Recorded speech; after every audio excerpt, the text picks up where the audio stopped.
The White House is holding talks with Democratic lawmakers from the House of Representatives, encouraging them to pass the $3.5 trillion budget spending bill. And they're telling them you can use this as a talking point.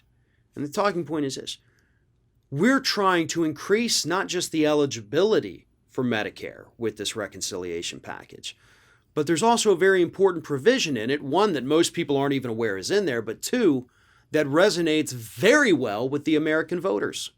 And that is a piece of the legislation that actually includes the negotiation of drug prices for the first time ever for Medicare. This would lower the prescription costs for people over the age of 65 in the United States. Although, of course, one of the things they want to have in the bill as well is lowering the eligibility age to 60 years old. So you could be looking at people over the age of 60, not just 65, that would have lower prescription drug prices because of this bill. That would basically require unanimous Democratic support in the House and, of course, unanimous Democratic support in the Senate, where it would go through the reconciliation process.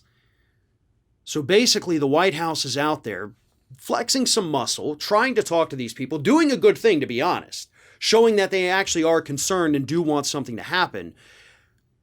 But damn it, they got to get every single Democrat on board. Every single. And that's no small feat. But the reason they're out there telling them, frame it this way, use the drug price negotiation part to help talk to your constituents about it, to talk to one another about it, because this is something a majority of people in this country approve of, including Republicans. They're doing that to calm the moderates. The moderates who look at this and say, well, hold up now, this is a $3.5 trillion piece of legislation. That's a hefty price tag.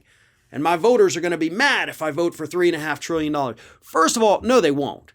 And that's what the Biden administration needs to tell them. They don't give a damn about the price tag. It's going to be a talking point for a couple of weeks among right-wing media outlets. That's it. That's it. When people go to the polling station, they don't sit there and look at the candidates and say, well, they spent a lot of money. I can't. Because if that were the case, nobody in Washington, D.C. would ever get reelected ever. Ever. If people actually did what these idiotic moderate Democrats think people are going to do.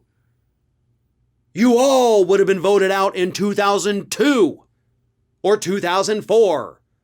When we were spending billions and billions and billions and billions on a war that everybody knew at that time, by 2004 at least, wait a minute, this isn't the right fight. We have no plan here. Yeah, y'all would have gotten creamed if voters actually did what you think they do. But they don't. They truly do not care about the price tag. They truly do not care about the deficit. They don't care about the debt. Anyone who tries to tell you they do is trying to sell you a talking point to benefit their opposition political party. That's not how it actually works in the real world. People don't really sit around their dinner tables at night talking to their spouses or their friends and whatever and saying, my God, have you seen the cost of this latest piece of legislation? Whew, boy, that's a real stinger, huh? What they do is they'll sit there and talk about the fact that, I had a prescription I was supposed to pick up today, and I went there and it was $400, so I said, forget it, keep it. Or they'll say, if they're higher income bracket, they'll say, my word, did you see the latest round of tax cuts we received? Oh, by golly. Nobody in either situation is talking about what that's going to do to the deficit. So Democrats need to get their act together. The Biden administration, I applaud them for taking this, route to try to get the people on board with this, because the country needs this legislation.